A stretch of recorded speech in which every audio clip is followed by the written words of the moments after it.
All right, let's dive right into this explainer. We're going to plunge you directly into the ultimate locked room mystery.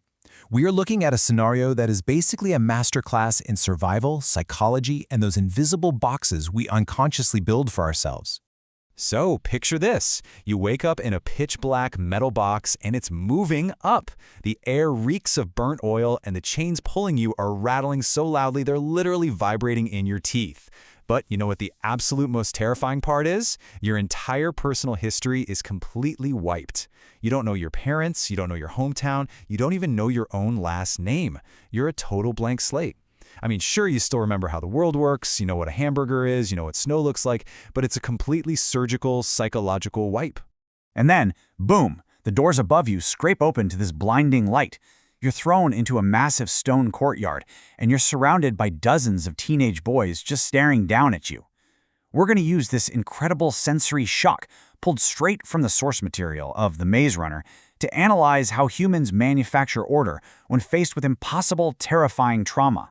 Which brings us to Layer 1, manufacturing order from chaos. Let's look really closely at the incredibly complex society these amnesic teenagers built entirely from scratch. Because what they do next totally defies every expectation you might have about survival scenarios. Notice the stark contrast we're looking at here. You'd totally expect a bunch of trapped teenage boys to immediately go full Lord of the Flies, right? Just descending into total savagery, painting their faces, hunting each other. But actually, instead of total chaos, these terrified kids constructed a highly structured corporate onboarding process. They built a fully functioning, self-sufficient ecosystem with gardens, a homestead, and a really rigid bureaucracy. Just check out this breakdown. They instituted a rotational training schedule to divide everyone into super specific labor factions. You've got the sloppers doing the dirty grunt cleaning work, baggers acting as guards, trackos farming, slicers handling the livestock, and of course the elite runners mapping the maze. This is such a fascinating manifestation of psychological coping. They didn't succumb to panic, they literally created a labor union. They even whipped up their own linguistic barrier, calling friends shanks, yelling shuck it, labeling the new guy a greenie, and yeah, calling feces clunk. It sounds kind of funny, but by creating this distinct slang, they're establishing a really immediate in-group dynamic. It's their way of separating themselves from whatever past they couldn't remember, grounding this new world in a language completely their own. And it really all boils down to one singular word: order. It's the absolute defining philosophy of their survival. As one of their leaders, Newt, explicitly points out, order is the only thing keeping them sane. If they stop working, they despair. Sweeping floors and pulling weeds literally gives them a sense of agency in a place where they have absolutely zero control over the bigger picture. But that brings us to Layer 2, the illusion of safety. Because let's be real here, the order inside the glade is only necessary because of the pure, unadulterated nightmare waiting right outside those massive, hundreds of feet high stone doors. Every single night with this bone-rattling crunch, those giant walls actually slide across the ground and physically seal the boys inside, and they desperately need to be sealed in because of the grievers. The source describes these things as grotesque amalgamations of animal and machine.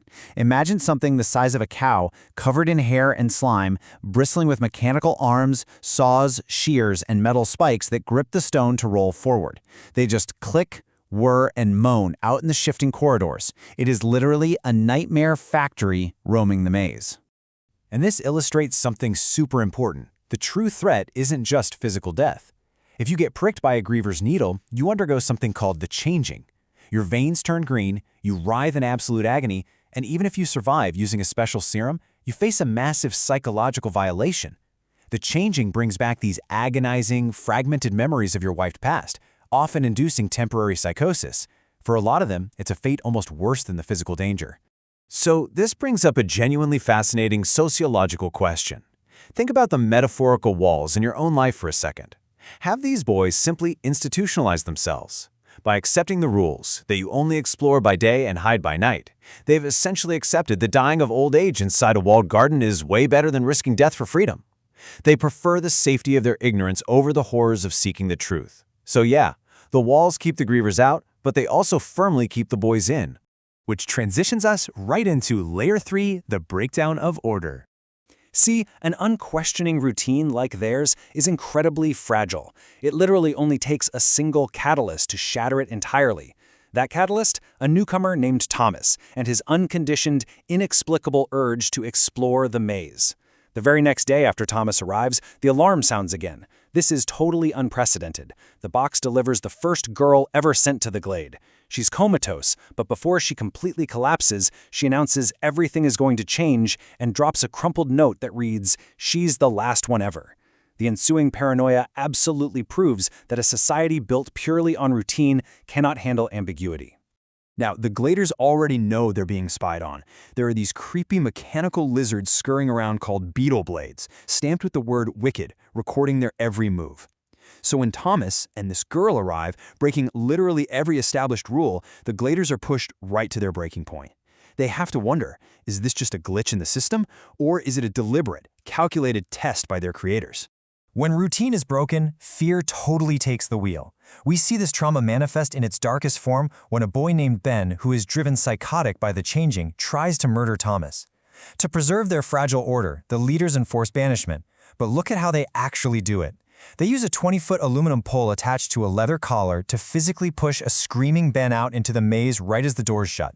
This chillingly demonstrates the banality of evil. By using the pole, they distance themselves, right? Both physically and psychologically. It's a group action, meaning no single person has to feel the full guilt of the execution. Their entire system of order is fundamentally flawed because it relies on cruelty just to sustain the illusion of safety.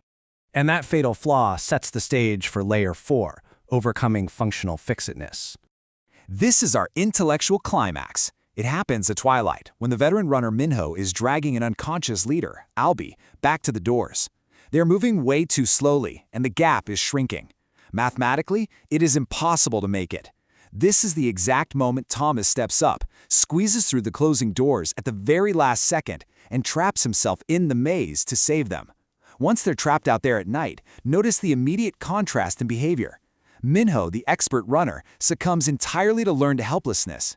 He knows the rules say you cannot survive a night in the maze, so he just gives up, panics, and runs away. But Thomas? He's unburdened by 2 years of glade conditioning. He refuses to just sit there and die. What Thomas does next relies on overcoming a really interesting cognitive bias called functional fixedness. It's just like that famous psychology experiment, the candle problem, where people totally fail to see a tack box as a potential shelf for a candle.